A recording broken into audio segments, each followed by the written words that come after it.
नंतर ती माहिती घेतली मी, मग त्याच्या पाठीमागे जाऊन तो FIR आणला, FIR ची कॉपी वाचली.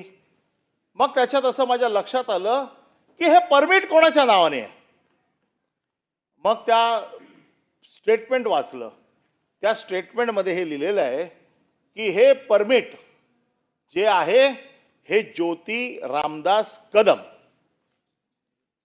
रामदास कदम माझ्या माहितीप्रमाणे गृह राज्यमंत्र्यांच्या मातोश्री आहेत.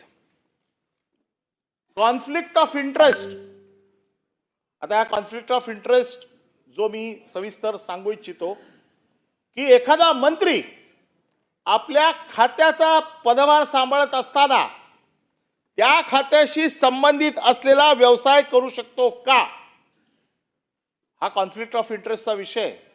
जसा आणि तो सुद्धा ज्या आरारामांनी बंद केला, ज्याला अश्लीलता आहे, जे समाजात निषिद्ध आहे, ज्याला समाजात छितू होते, अशा गोष्टींना प्रोत्साहन देण्याचं काम, अशा गोष्टी चालवण्याचं काम महसूल राज्यमंत्र्यांच्या घरात होतंय.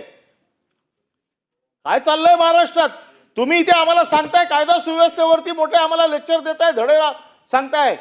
या महाराष्ट्रामध्ये आज आमदार सुरक्षित नाही आहेत, या महाराष्ट्रात महिला सुरक्षित नाही आहेत, आणि महसूल राज्यमंत्री डान्स बार चालतो. मला तर माहिती मिळाली आहे तो पिकअप पॉइंट आहे, तिकडे पिकअप पॉइंट आहे, तिकडनं मुली उचलल्या जातात, तिकडला तो पिकअप जॉईंट आहे, अशी माहिती माझी आहे.